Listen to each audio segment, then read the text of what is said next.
In this demonstration we're going to make a version of this card. We're going to just use the same kind of backgrounds, but we're going to change the image. This is the Pretty Young Thing from the Fashionista one day special from Trudie.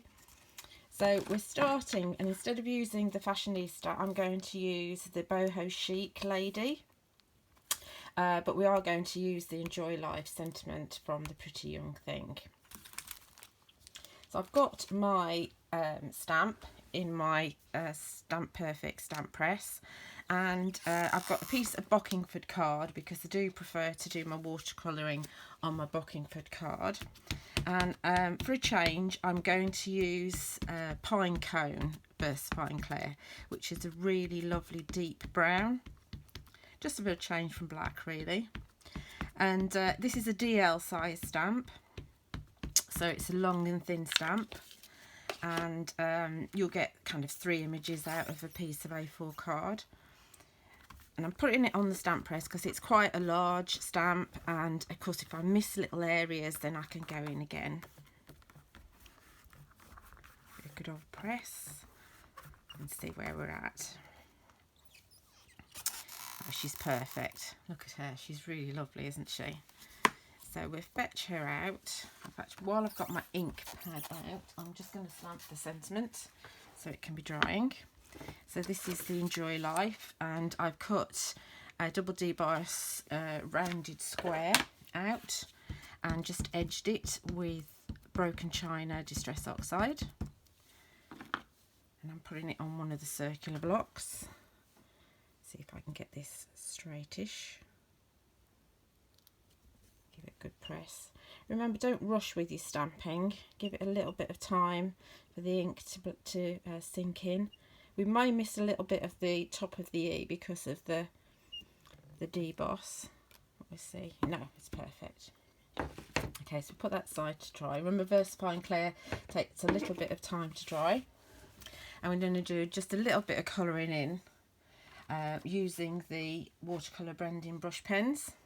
In fact, I'm going to go to one that is nice and dry. I stamped earlier.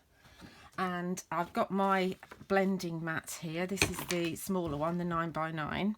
And you can see on here, I've got lots of colours on here. I tend to leave my blending mat with all my colours on because as soon as you add water, then you can regenerate it. Obviously, if I want to make a background, I can just mist it and dip a piece of card into it.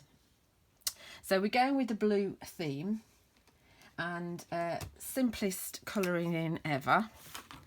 I'm just going to take the lighter of the two blue, sort of teal blues, and I'm just following the lines that Trudie's drawn on here. And Trudie does have a background in fashion, which we didn't really know about. So this is really playing to her strengths, and I think they're really lovely images, these. I'm only going to do the skirt because I've got one coloured in already. So just following in the lines, roughly. It doesn't have to be perfect. Remember that these pens have got that really beautiful fine tip. I'm going to cut this out anyway when it is coloured in, so don't need to stress too much about staying within the lines.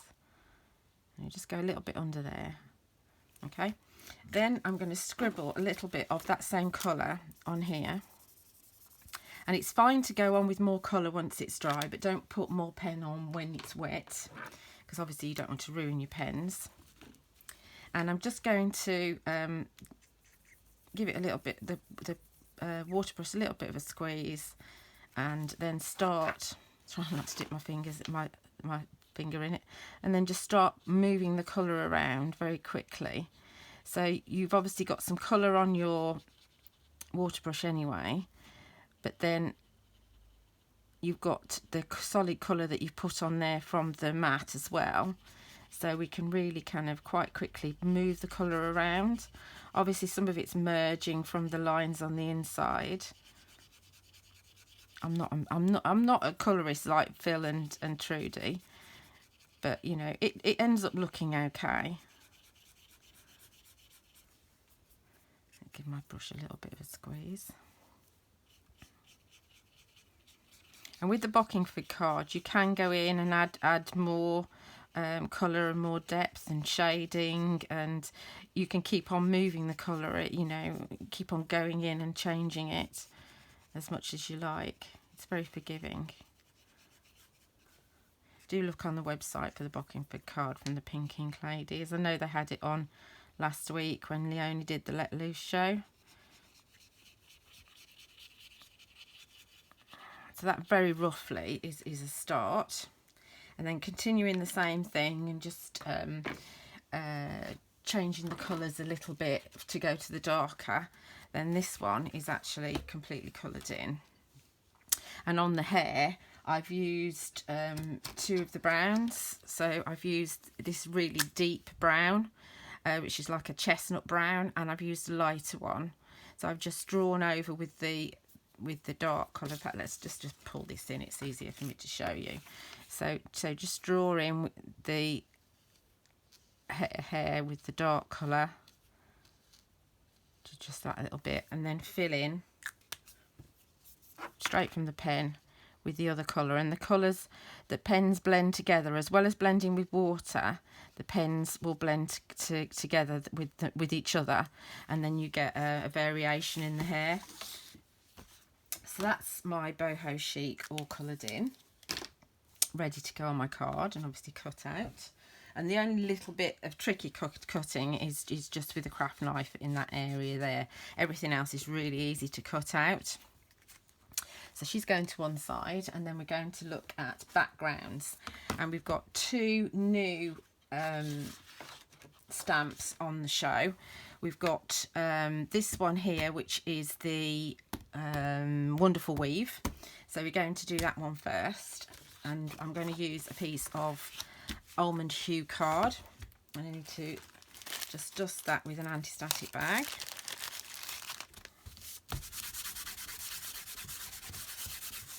Just so that my fingerprints don't pick any of the embossing powder up. Then we're going to ink up with Broken China Distress Oxide.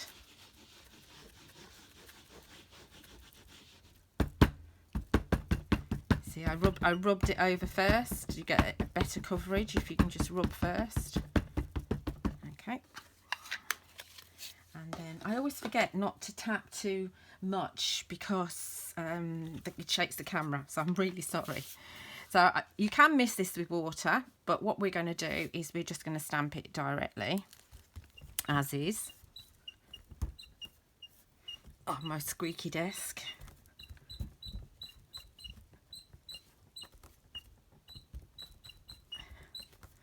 Good adhesion. And there's our background. Now, I'm not too worried that it's not perfect. I'm just going to grab a piece of copy paper, because I want to add the Azure twinkling embossing powder to it. Give it a shake first.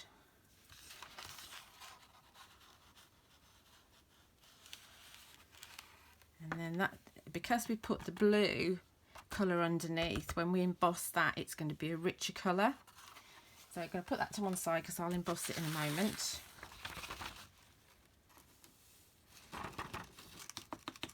And then we're just going to look at the other background that we're going to do. I mean, this here, we could just mix that with water. In fact, let's do that, so we can see that we can get another image rather than waste it. So just give it a mist. It's amazing how much ink is still left on there.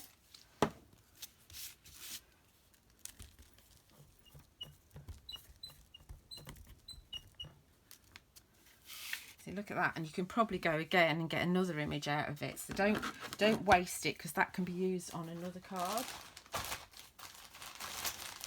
So we're going to do a similar thing actually with one of the other backgrounds that we've got. So we've also got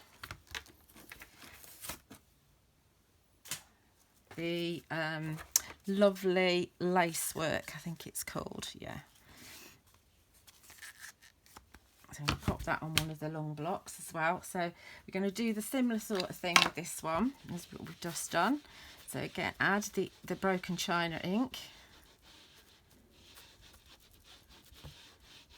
See that, you can see how beautiful that background is already.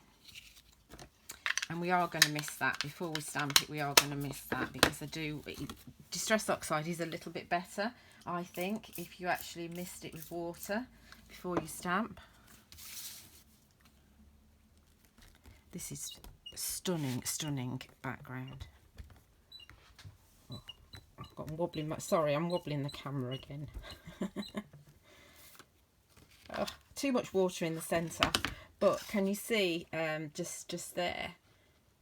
Really, really beautiful background. So I'm going to let that dry, do a little bit of cutting, matting, layering, and I'm also going to heat set that. So we'll come back when I've done that and I'll show you. Okay, so I've heat set the background with the embossing powder on it. You can see that lovely twinkle going on. I've also I've got a piece that I did earlier, and I've done a little bit of matting and layering for my card. So with the twinkling one, I've cut it out with a double debossed rounded corner rectangle and edged with the broken china, and I've matted it onto another rectangle cut using the Tabriz blue card.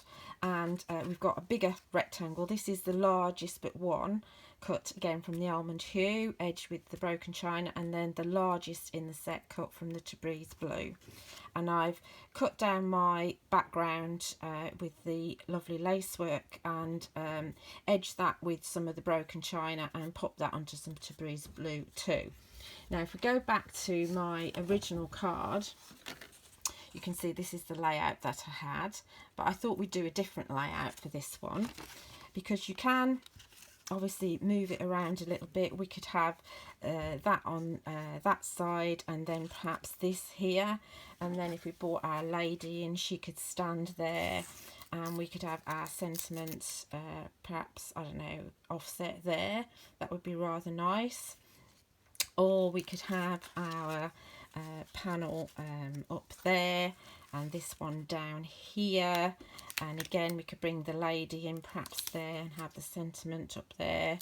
But I think what we're going to do is we're going to have that up there, and let's see, that down there like that, and we'll pop her on there, and the sentiment I think we're going to put on there like that. So we do a little bit of gluing using Phil's glue, which is on the show as always. I'm using the big pot, and you don't need that much. It's a good idea to just almost draw with your glue so that you don't overdo it. So we said this one was going to be down here, didn't we? It probably just changed already. Forget what I'm doing. It's a good idea to take photographs, especially, you know, if you're messing around with panels and making different layouts, because even if you don't use some of them, you can keep those layouts and use them on subsequent cards, so all your cards don't look the same. I know we always we tend to go with what we know, don't we, and whatever we think works, and we tend to just stick to that, you know. Throw loads of flowers over it, always have, you know, your ladies in one position. And in fact, let's just, before we stick that down, I mean, you wouldn't use glitter on this perhaps, but can you see this is the Trendsetter from the guys? This really cool set, great sentiments with this one, very grungy, very edgy. So he would look great on there. Obviously, forget, you know, you swap the backgrounds over a little bit, but he's going to work on that layout too. So let's stick her down, because we've got a little bit of glitter going on as well. I'm just going to put a little bit of glue on the foam pads as well, and just pop her. She's got no shoes on. Look, she's really cool. Pop her there, and then we pop our sentiment. Ooh, the glue's alive. Pop the sentiment. Let's see. Let's have it just so that it's maybe just off the edge a little bit, I think. Do we think like that? that's it. So if we bring in this other one here, you can see the two different layouts. Exactly the same techniques, but with two different ladies.